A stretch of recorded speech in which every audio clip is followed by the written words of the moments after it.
Je m'appelle Andrea, j'ai 20 ans, j'habite à Montreuil, en Seine-Saint-Denis. J'étais étudiant en début d'année, donc je m'étais orienté sur une licence en STAPS. Pour ceux qui ne connaissent pas, c'est une licence sportive. Et j'avais arrêté parce que ça ne m'avait pas plu et du coup je suis actuellement en réorientation.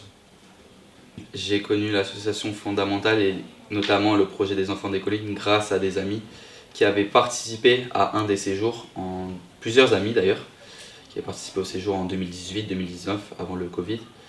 Et du coup j'en avais entendu parler et j'avais déjà rencontré Didier auparavant.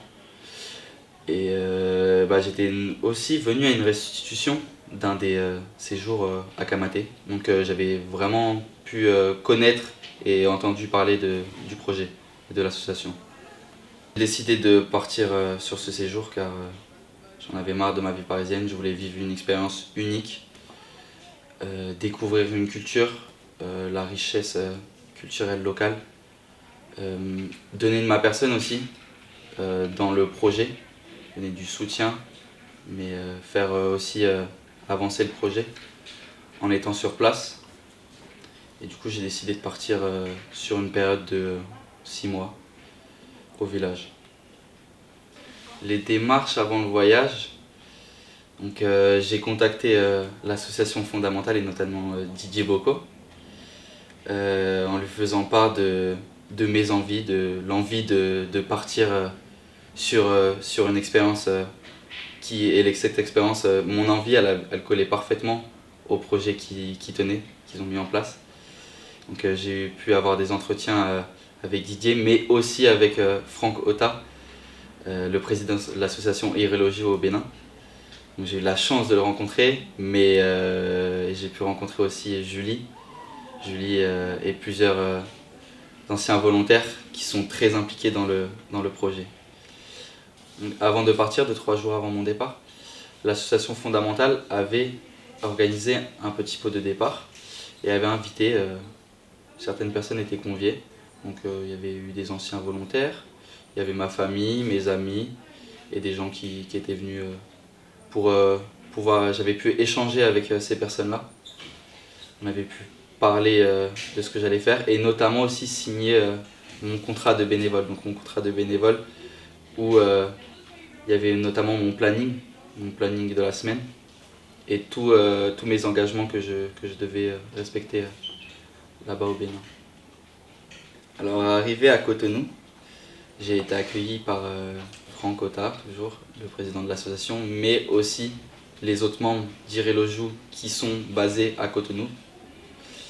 J'ai été accueilli par eux, donc ils m'ont fait visiter la ville. On est allé au marché, le grand marché de Cotonou, d'Antonpa, effectivement.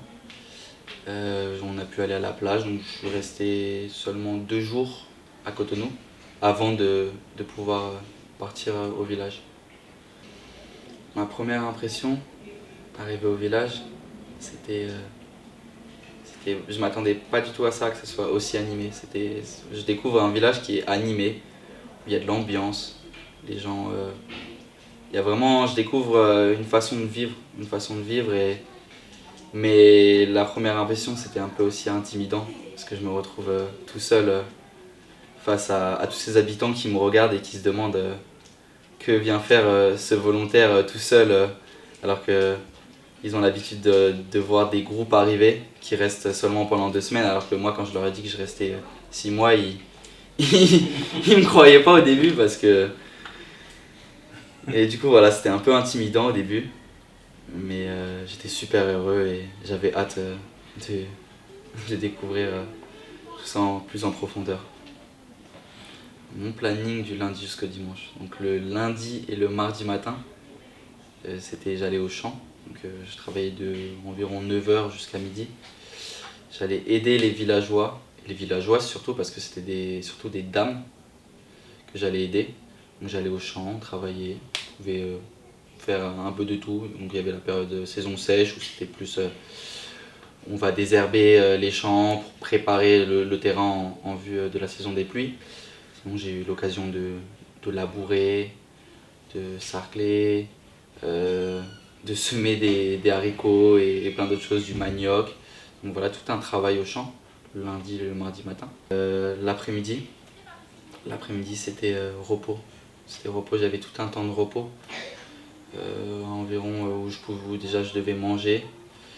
Mais j'en profitais aussi pour aller me balader dans le village, aux alentours, aller échanger avec les habitants. Mais oui, c'est vrai que j'en profitais pour me reposer parce que il faisait très chaud. Il faisait près de 40 degrés tous les jours. Et après 3 heures passées au champ, bah, on est fatigué. Et du coup, c'était vraiment très important de se reposer. Donc le mercredi matin, c'était préparation des activités avec Sylvestre. Mais j'avais aussi mon petit rituel d'aller au marché de Glazoué, donc en moto. Glazoué, c'est la plus grosse ville au nord du village, donc à 15 minutes environ. Sinon, le jeudi matin, c'était concassage, donc cassage de cailloux toute la matinée. En vrai, j'aimais bien. Et le vendredi matin, c'était la ferme pédagogique. Donc la ferme pédagogique, c'est une ferme qui est gérée par un habitant du village. Un habitant du village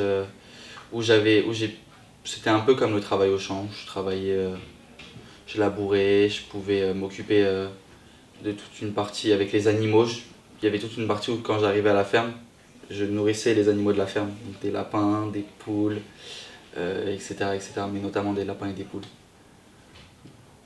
Le gérant de la ferme, c'est Hyacinthe Adamasso. Donc c'est un sage un peu du village, quelqu'un de très respecté au village. D'ailleurs, je remercie Hyacinthe de m'avoir permis de travailler à ses côtés. C'était vraiment de très bons moments. Samedi matin, c'était préparation des activités.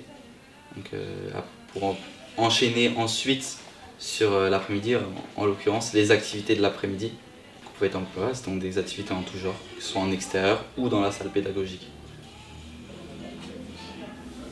Dimanche, c'était mon jour de repos, mais le matin, j'avais un entretien avec une dame qui s'appelle Adjaratou, qui a une association qui s'appelle ADEF, basée dans le village de Tchaourou, donc c'est plus au nord du Bénin. Son association, elle,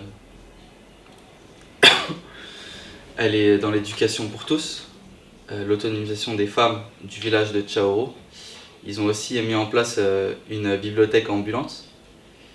Et du coup, voilà, cette dame, elle venait tous les dimanches matins pour qu'on puisse. C'était ma tutrice en fait. C'était ma tutrice pour pouvoir échanger. Donc, moi, je lui faisais part des difficultés que j'avais pu avoir pendant la semaine.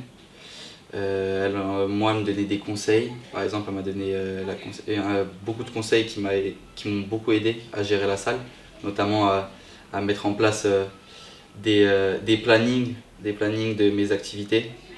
Donc à Djaratou, nos échanges, ça m'a permis d'y voir plus clair, parce qu'elle a de l'expérience, notamment elle a accueilli et elle accueille toujours des services civiques de 8 ou 9 mois il me semble. Et du coup, de par son expérience, elle a su me donner les bons conseils et ça m'a beaucoup aidé. Donc en soirée, j'avais la gestion avec Sylvestre de la salle pédagogique.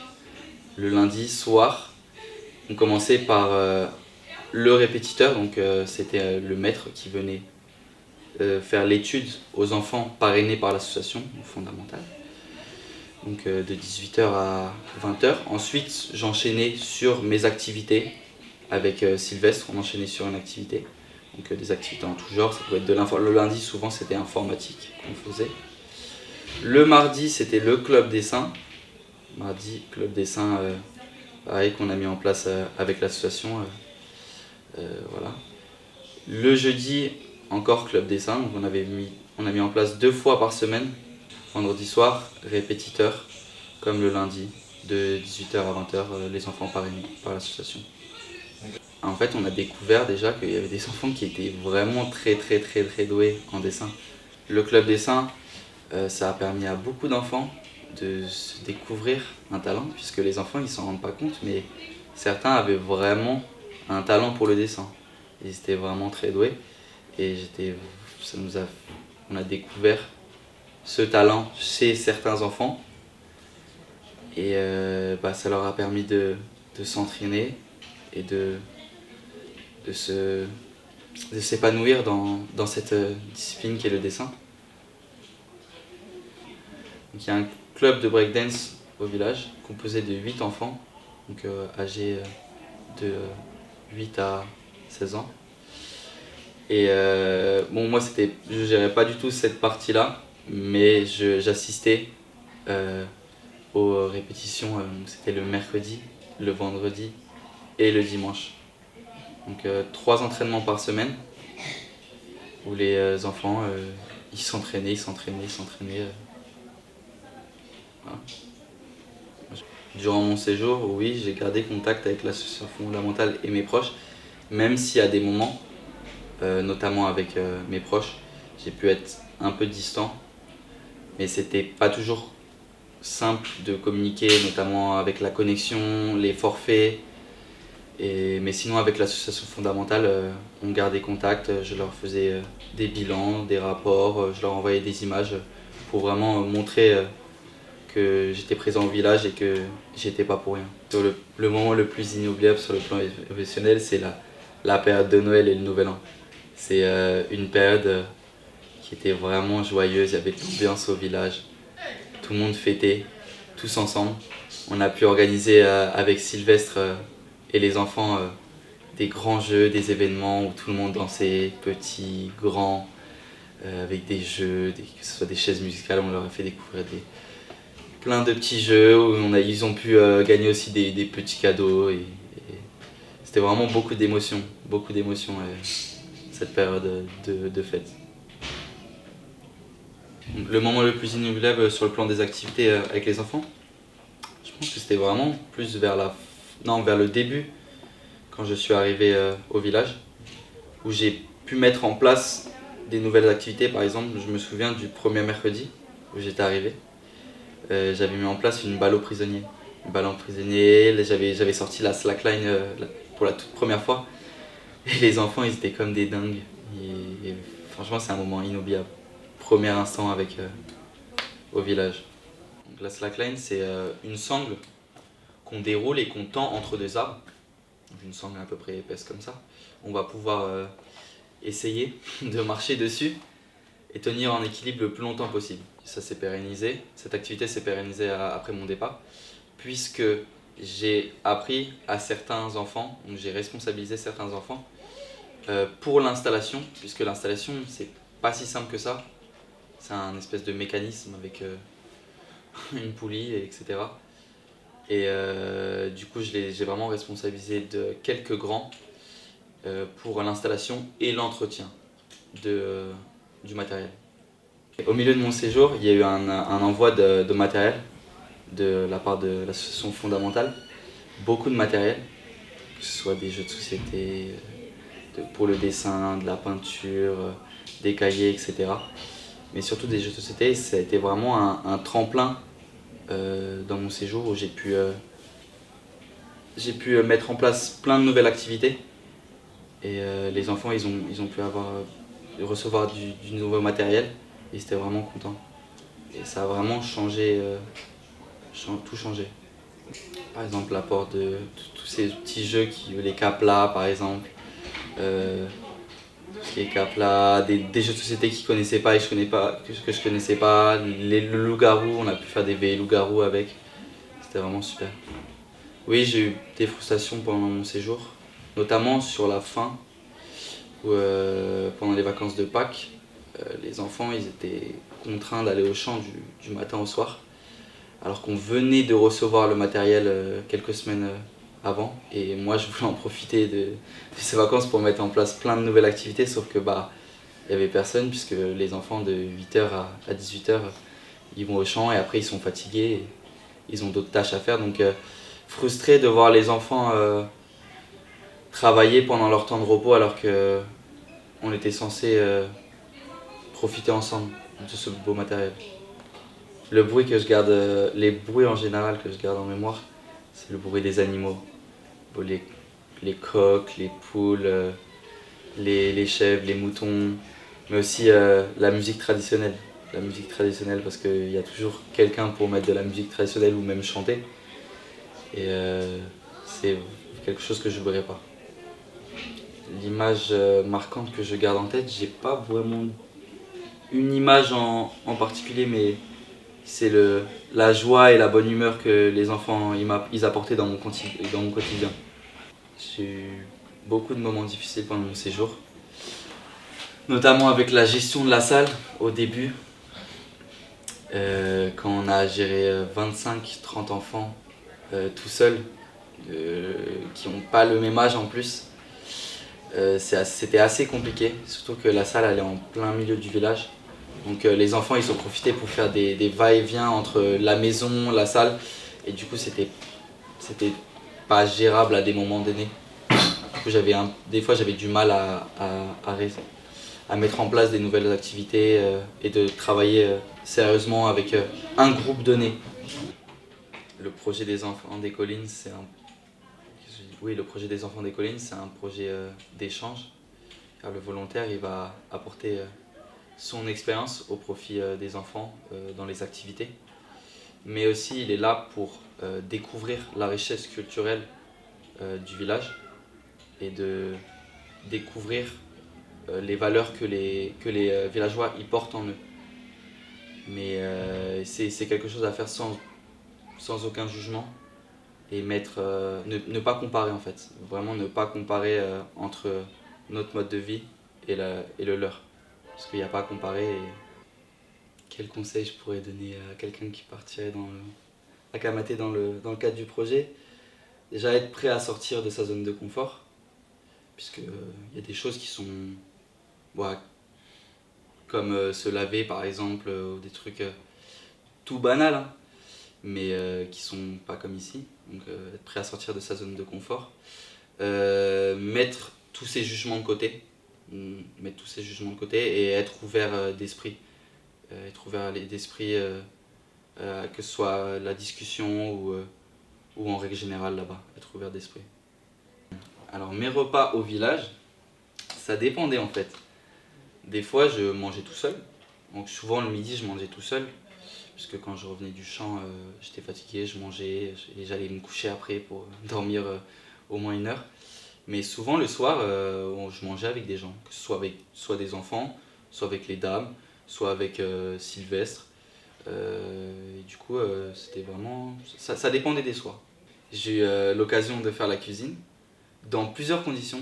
Dans les conditions où on avait du gaz à la maison, jusqu'au moment où la bouteille de gaz c'est fini et il n'y en avait plus en stock, que ce soit à Dassa ou à Glazoué, donc dans les villes d'à côté. Donc voilà, on a fait comme à l'ancienne, au charbon. Au charbon et au bois. Mais c'était drôle, c'était drôle. Oui, j'ai eu des regrets, j'ai des regrets quand j'y pense, quand j'y repense maintenant.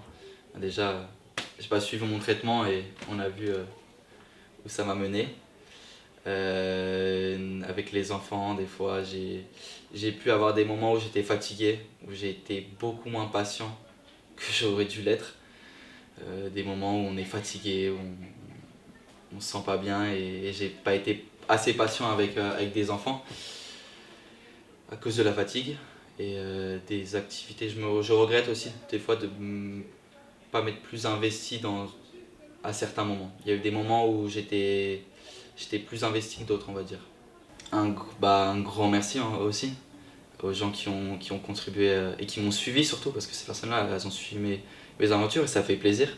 Parce que moi, je m'en rendais pas compte là-bas, mais il y avait du monde qui était derrière tout ça et ça fait plaisir. Et encore une fois, ouais, sans eux, il n'y aurait pas eu de projet où ça aurait été compliqué de le mettre en place financièrement. Donc un grand merci à vous. Bon, un grand merci à Sylvestre qui a toujours été là pour moi. Il m'a accueilli, il a su me guider, me mettre à l'aise dans le village, mais m'a présenté aux habitants. En fait, sans lui, j'aurais pas été accepté au village, je me serais pas senti aussi bien. La personne clé du projet, le membre d'Irilojou, mais la personne clé du projet Les Enfants des Collines.